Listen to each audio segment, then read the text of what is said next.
connected. Hey guys, welcome to the channel. Now I'm sure if you clicked on this video it's because you either own a CRF250L or you're interested in buying a CRF250L. And I just wanted to do a top 5 reasons why I love the CRF250L. And I really do. So these are not actually going to be in order where, you know, number 1 is the main reason and the number 1 reason. It's just they're random order, but just the main things that I love about the CRF250L. And so I'd have to say that we start off here with number 1. One of the main reasons is the price. You can't hardly beat the price of a CRF250L. I mean, for a dual sport motorcycle that's modern technology, and for the fun factor that you get out of this thing, you can't beat the price. Mine, out the door, was a little bit under $4,000. It's different areas of the country, I've heard that it's higher, but mine is 2018 model, and it was a little bit under $4,000. So it's just hard to beat the price of a good dual sport, and so much fun for the money you spend compared to other bikes. Number 2 would have to be the fun factor.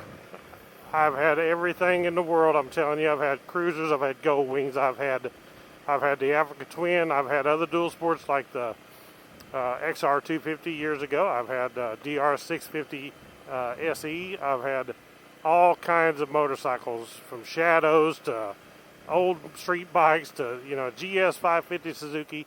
This bike is the most fun of any bike I've ever had. I actually bought an Africa Twin, and I had it for a while, maybe a year or two, I don't know, between a year and 2 years, and I just missed the 250L so bad.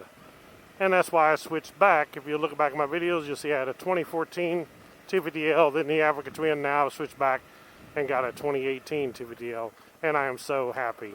I wish I would have never switched. Okay, number 3, I would have to say, and a lot of people hate it, but for the riding I do, for just dual sport off-road riding, not getting extreme, it's not a motocross bike, I love the suspension. This suspension soaks up the bumps, it's super smooth. It's actually smoother than the Africa Twin was on the dirt roads. As far as hitting the potholes and the bumps, this thing just soaks them right up with the stock suspension. I'm a little heavier than a lot, so I crank up the rear suspension, the spring. It's about the only adjustment you got. It's non-adjustable pretty much, except for the spring on the rear. You can tighten it up. But other than that, the suspension to me is spot on. For a dual sport bike to be a 50-50 on-road, off-road, and still be good on the highway and be decent off-road, I like the suspension on the 250L. I'd have to say, now number 4 would be electronic fuel injection. The electronic fuel injection is so nice because you don't have to worry about carburetor, you don't have to worry about the carburetor leaking, you don't have to worry about, even if you're one that you want to change the exhaust and do mods like that, you don't have to do nothing. You know, you can do the fuel programmer and make it, you know, fine tune it a little better, but just to change the slip-on muffler, you don't have to do nothing. Put the muffler on and you go. So the electronic fuel injection, and I'm telling you, when it's starting the thing, it don't matter if it's 10 degrees, it don't matter if it's what the temperature is, this thing, you push the button and it snaps right off just like a charm. It never ever falters. And a lot of people say, well, it's fuel injected, you can't roll start it. That's bogus. Don't believe that, because that's not true at all. I roll started this one, and I've roll started my 2014. The fuel injection has nothing to do with it. It starts up just fine.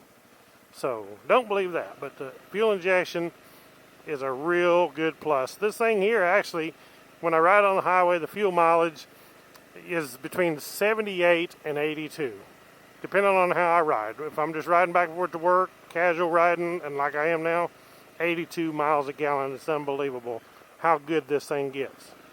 Now, I've not touched anything as far as mods. So, that's definitely a plus. Okay, I guess I'm at number 5. Number 5, I'd have to say that the ergonomics. The bike is really comfortable. Now the stock seat is not so great, but if you put a seat concept seat on it, huge improvement. But other than that, this bike is really comfortable. The foot pegs are in the right spot. Honda is really good about ergonomics. And it's not like anything is out of proportion. It just fits perfect. I've never had to adjust the handlebars or adjust anything. It all works real good. Everything's in a super easy location to use, all the buttons, and real good ergonomics. And the next thing that I'll throw in, this is actually an extra. The quality. The quality of a Honda CRF250L is just, it's a Honda. You know, Honda may not make the greatest bike out there as far as it's got all this cool tricked out stuff on it. You know, but that's why the price tag is lower. You go buy a KTM or something, you're going to pay a lot more. Honda keeps the price down, but you cannot, I don't care who you are, you can't debate that a Honda is not extremely good quality. They last, they're just absolutely trouble free. I never had a trouble with my other one or this one, and I'm sure that I know people that's got a ton of miles on their 250L, and they just keep on ticking. I have a friend, Blake, that has one. He beat his bike to pieces as far as the plastic and all that. He's crashed it. He has put that thing through the mill, and it still starts right up and runs like a top every time. It's still, actually, it's a great bike. So that will be my top 5.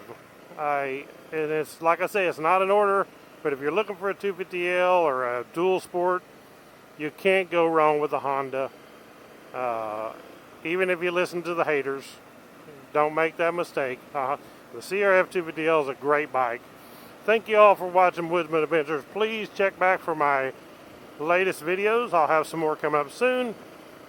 Click the thumbs up on this video. Subscribe for more Honda CRF250L videos. And I'll catch y'all on the next one. Right on.